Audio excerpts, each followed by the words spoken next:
আমরা 2010 সালে করেছিলাম। হযরতের বর্ণনার জীবনের আলোচনা অনেকেই করেছে। আমি জীবনে আলোচনার উদ্দেশ্য ছিল না, তবে আমার একটা ব্যথার কথা বলি। হযরতের ইন্তেকালের পরে যে ঘটনাগুলো আমাদের চোখের সামনে আসছে তা তো সকলের জানা।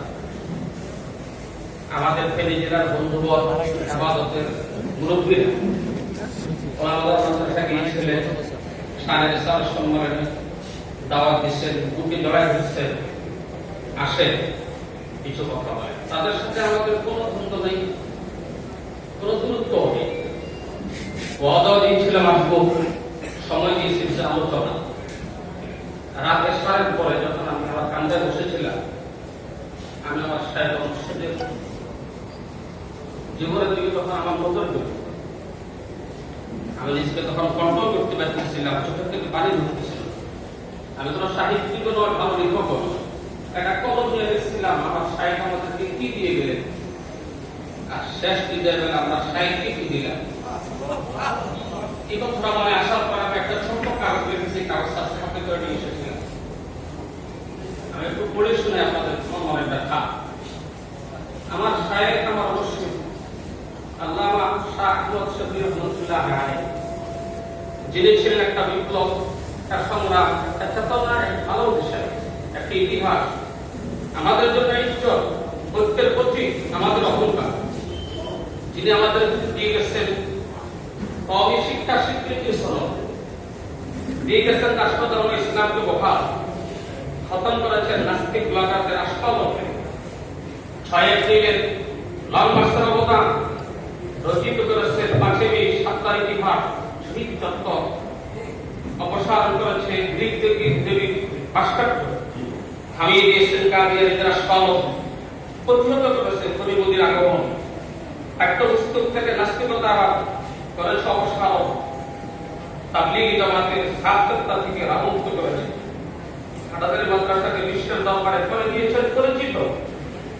মাদ্রাসার 2/3 ভবন নির্মাণ করেছেন দৃষ্টান্ত শিক্ষা ভবন, এশিয়ার শ্রেষ্ঠতম সুন্দর মানব একটি মূর্তি দিয়ে গেছেন তিনি আমাদের কাছে।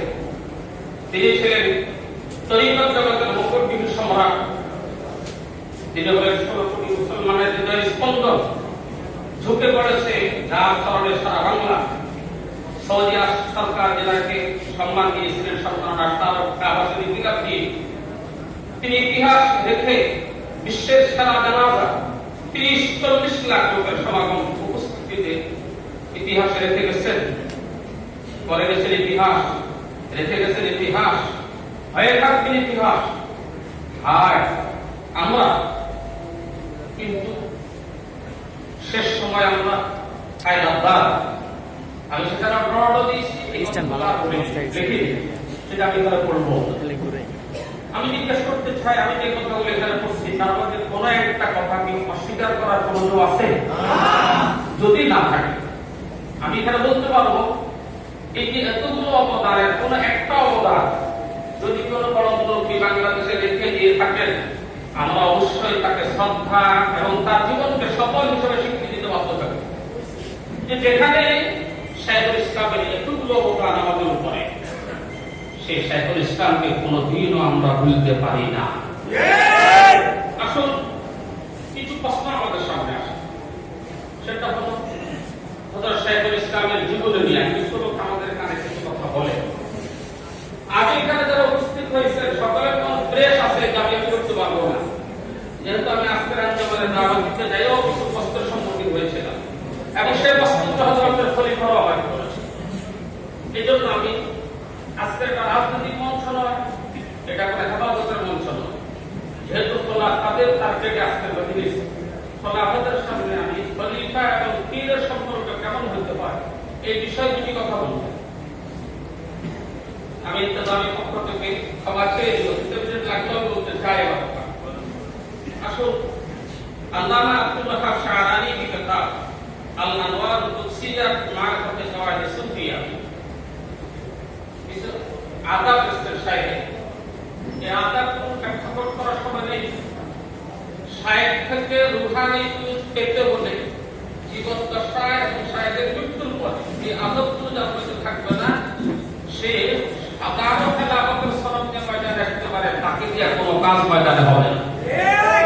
নম্বর 1 কয়েকটা করতে চাই। আব্দুল কাদের জিলানী রহমাতুল্লাহ আলাইহি ফরমাতে थे মান লাম ইয়াতাকি ফি শাইখিহি আল কামাল লা ইউফলিহু আলা ইয়াদাইহি আবাদা। उलमा इकराम से व्याख्या करो दरकार है। 2 नंबर हजरत अबू अली जकात फरमाते थे जो शख्स अपने शायर की सोहबत में आए और फिर उस पर एतराज करे, गला शुबा उसकी बैअत टूट गई, उस पर वाजिब है कि तजदीद बैअत करे। मुरीद पर लाजिम है कि वो अपने शायर को नफरत क्यों ना करे, वरना तरीकत में कभी कामयाब ना होगा।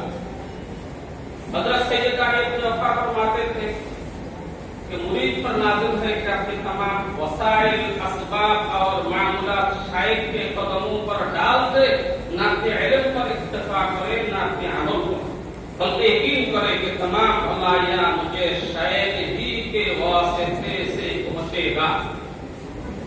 मुरीद पर हक है कि जब उसका शायख उसके पीर भाई को आगे बढ़ाए तो ये उस पर हसद न करे, वरना उसके जमे हुए पांव फिसल जाएंगे।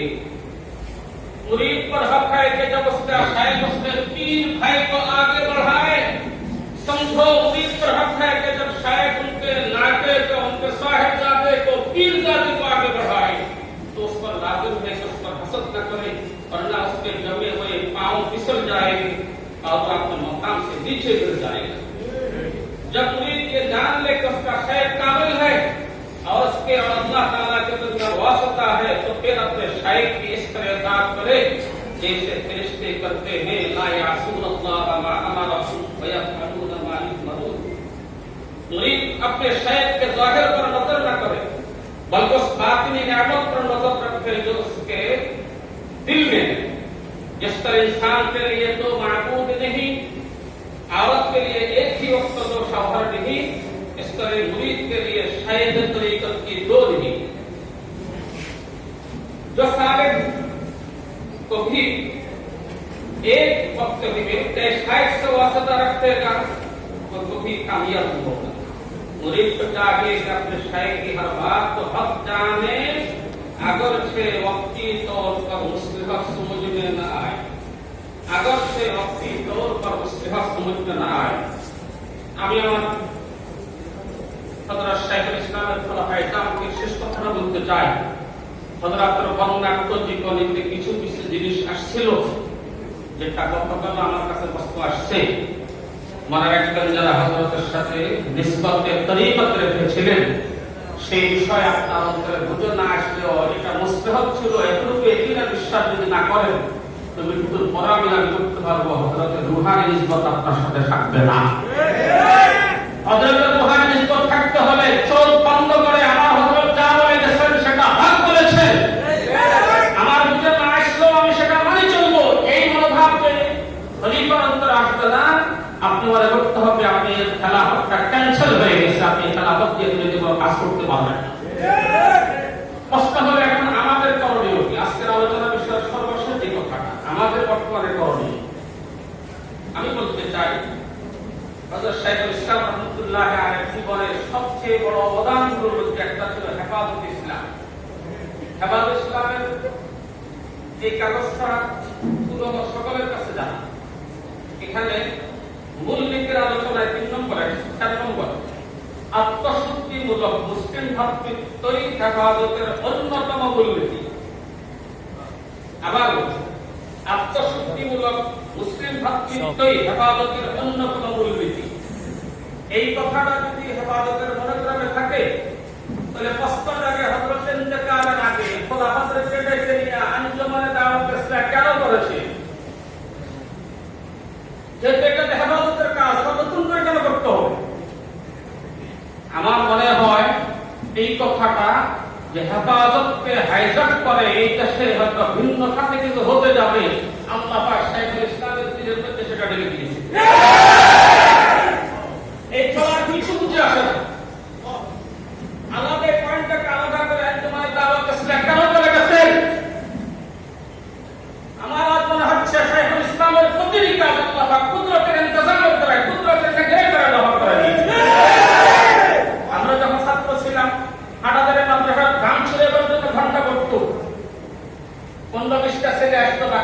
আমরা হযরত মুহতারাম হন নাই তো যা বলছেন হুজুর ছাত্ররা বের হচ্ছে না হযরত লাঠি নিয়ে বাঁশ নিয়ে পিটাই তো কারে যারা লাইনে দাঁড়ায় আছে কথা বুঝিয়ে যারা কোন আছে তাদের জন্য এমন মুখে আল্লাহ পাক হাদাতের ভাষা মসনদে ভাষায় 34 বছরে সোনালী ইতিহাস এটা হযরতের নিজের থেকে নয় এখানে দাবি করতে পারি আল্লাহ পাক কুদরতি নাগরানি দিয়ে করেছেন 13 সাল থেকে 2021 সাল পর্যন্ত বাংলা জমিনে ইসলামের যতগুলো অবদান শায়খ ইসলাম আল্লাহ পাক করেছেন এটা আমরা তো বলতে পারি ডাইরেক্ট আল্লাহ পাক কুদরতের নির্ধারিত হয়েছে সেই হযরত শায়খুল ইসলাম বিদায়ের আগে আল্লাহ পাক তার কলমে রাখছেন এই নাম দিয়ে এই ময়দানে কাজ করা হয়তো কঠিন হয়ে যাবে এজন্য হযরত খোলাফাদেরকে স্পেশাল ভাবে ডেকে আঞ্জুমানে দাওয়াত ইসলাম করে গেছেন হযরত বুঝিয়ে দিয়ে গেছেন তোমরা এই ময়দানে কাজ করার রাস্তা এখন এটা আমি বলে দিয়েছি এটাকে তোমরা মজবুত করে দিয়ে মজবুত করে ধরো আমি আমার ভাইদের কাছে প্রশ্ন করতে চাই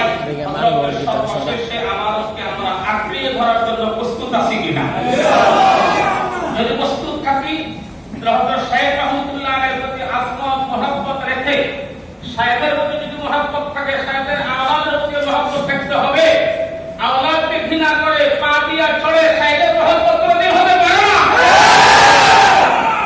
আমি নহের একটা বাণী বলেছিলাম আওলাদের বিরুদ্ধে সমালোচনা করি সমালোচনার সেই দিকগুলোকে আমার জানা আছে যদি জানা থাকে তাহলে বাস্তব দোষ সংশোধনে হতো দিনাকে যা বলা সংশোধন করায় দেওয়া পিছনে যদি বলা হয় এটা সংশোধনে নয় এটার নাম হলো দ্বিমত আর যদি তার বাস্তবে দোষ না থাকে তাহলে তার পিছনে বলা সেটা হলো অপবাদ যুবক ওলামা ইকরামকে বলছি ফেসবুকের স্ট্যাটাস দিয়া যে কথাগুলোকে সমর্থন দিয়ে ময়দানে খাটছেন ভাই দ্বিমত করছেন না হলে অপবাদ লাগাইছেন দ্বিমত আর অপবাদের ক্ষমা সরাসরি চায়া যাওয়া ছাড়া আর কোনো বিকল্প নেই হযরত শাইখুল ইসলামকে কুলুষিত করার জন্য যারা হযরত শাইখুল ইসলামের সাহেবজাদাদেরকে মাঝখানে গলা জমাই করছেন আপনি চিন্তা করে রাখা দরকার আপনার সেটা ক্ষমা নেওয়ার কোনো সুরতি ময়দানে আছে কিনা এখনো সময় আছে আমরা শাইখুল ইসলামের কবরে যাব চোখের পানি দিব কানবো শাইখুল ইসলাম সাহেবজাদার আছে তাদের কাছে মাপ চেয়ে দেব তাহলে শাইখুল ইসলামের রুহানি নিসবত আমাদের সাথে থাকবে আগামীতে আমরা ময়দানে কাজ করতে পারবো ইনশাআল্লাহ একটি কথা শেষ বলে যাই শাইখুল ইসলামের আত্মার সাথে আমাদের দুঃসম্পর্কের নতিজা কোথায় দাঁড়ায় আমি একটা ছোট উদাহরণ আমার মনে পড়ছে কথা বলে আমি আপনাদের শেষ করতে চাই ছোটবেলায় আমরা ঘড়ি উড়াইছিলাম আপনারা উড়াইছেন ঘড়ি ওই ঘড়ি একটা কাগজের বানানো যেটা স্বনির্ভর করতে জানে না ঘড়ির মালিক সুতা ভাস করে আমাদের তো নাটাই বাসা করে নাড়াই হাতে নিয়ে ঘড়িটাকে উড়ায় ঘড়ি উঠাইতে চায় পড়ে যায় সে আবার এক উঠে বিসর্জন দৌড়ায় আস্তে আস্তে করে ঘড়িটা উড়ানো শেখায় উড়ানো শেখার পরে ঘড়ি যখন আকাশ উড়ে শিখে গেল তখন সে ঘড়ি প্রচন্ড প্রেসার সৃষ্টি করে মালিককে তুমি ছেড়ে দাও আমাকে তুমি কেন ধরে আসছো তুমি ছেড়ে দিতে আমি তো আকাশ ছুঁয়ে ফেলতাম এই কথা বলে এদিকে একটা লাভ মারে ওদিকে একটা লাভ মারে মালিক তাকে ছাড়ে না কারণ মালিক জানে ঘড়ি রশিটা যদি ছিঁড়ে ফেলি ঘড়ির শেষ পরিণত হবে ছোট্ট বাচ্চাদের হাতে পড়ে তছনছ হয়ে যাবে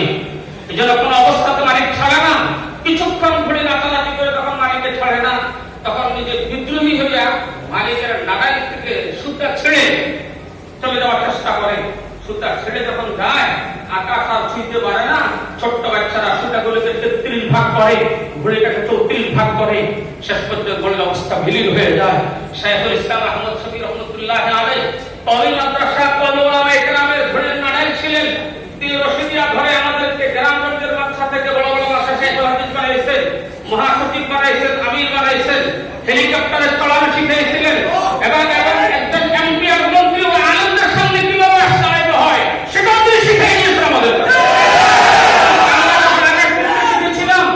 সেই সময় আমরা আহমদ শফি সাহেবকে ছেড়ে দেবো ঘটনা ফেলবো দেশ ফ্যাক্টরি ফেলবো চিন্তা শুরু করছিলাম আর সে শশী যখন ছেড়ে গেল শেষ পর্যন্ত ঘড়ির যে পরিণতি হয়েছে আমাদের সেই পরিণতি হয়ে গেছে ছেঁড়া ঘড়িকে কেউ যদি আবার চলাচলে উড়াইতে চায় সেটা উঠতে পারে না কাইতে পড়ে যায়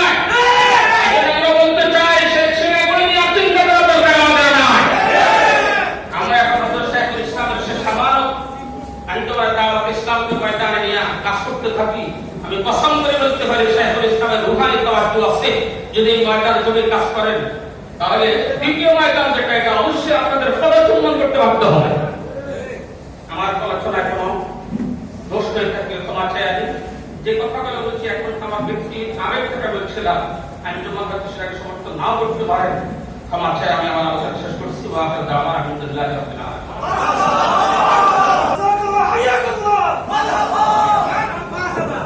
ইসলাম বাংলাদেশ মুক্তিযুদ্ধ আয়োজিত শেখুল ইসলাম আল্লামা শাহ আহমদ শরীফ রহমাতুল্লাহের কর্মমত জীবন শীর্ষক আলোচনা সভার সম্মানিত সভাপতি হযরতের উলামায়ে কেরাম ও মুআজ্জম উলামায়ে কেরাম, উপস্থিত সুধীবৃন্দ, শেখুল ইসলাম আল্লামা শাহ আহমদ শরীফ রহমাতুল্লাহ আলাইহি যিনি ছিলেন এই বাংলা জমিনের এক মহান বীর পুরুষ, মহান ব্যক্তিত্ব, যার বর্ণাঢ্য জীবন আলোচনা সামান্য 5 মিনিটে করা এটা অসম্ভব। বিশেষ করে আমার মধ্যে একটি অযোগ্য লাগাই হযরতের বর্ণাঢ্য জীবনে আলোচনা করা এটা ক্ষমা পায় না। আমি হযরতের ছাত্র এবং হযরত হাতে ভয়, আমরা ছাত্র জীবনে যখন হাসাতারি মাদ্রাসায় পড়ালেখা করি তখন দেখেছি হযরত তালিম তাআল্লুম দরসত তদরিস আর তাসকিয়া এর উপরে হযরতের বিশেষ নজরদারি ছিল এবং এটি উর্দু সব এসেছে। ওয়াদার ময়দানে হযরত শিরক বেদাতের বিরুদ্ধে অত্যন্ত কঠোর ছিলেন। যার কারণে আমরা তখন বলতাম যে হযরত বেদাতের জন, হযরতের নাম শুনলে মাদার পুজারে কবল শহীদের গায়ের কম্পন সৃষ্টি হয়ে যেত। সেই মহান ব্যক্তি জীবনের শেষ পর্যায়ে এসে বাংলার ময়দানে যখন নাস্তিক মুরতাদদের আক্রমণ বেড়ে গিয়েছিল, শাহবাগের মনোনয়ন মঞ্চে নেমে তাদের যে লাফালাফি চলছিল, সেই দিন আল্লামা শাহ আহমদ শরীফ রহমাতুল্লাহ আলাইহির এক ডাকে বাংলার লক্ষ কোটি তৌহিদি জনতা যে রাজপথে নেমে এসেছিল, তার সেই ডাকে সাড়া দিয়ে সেই দিন বাংলার সর্বস্তরের মুসলিম তৌহিদি জনতা ময়দানে নামার সাথে সাথে ওই নাস্তিক মুরতাদ শাহবাগের সেই মনোনয়ন মঞ্চে ওই শিয়াল কুকুরগুলো লেজ গুটিয়ে পায়ে বাধ্য হয়েছিল। আলহামদুলিল্লাহ, যদি সেই দিন হযরত ডাক না দিতেন তাহলে আজকে আমরা উলামায়ে কেরাম রাস্তায় মাথায় টুপি মাথা দিয়ে হাতে পাটা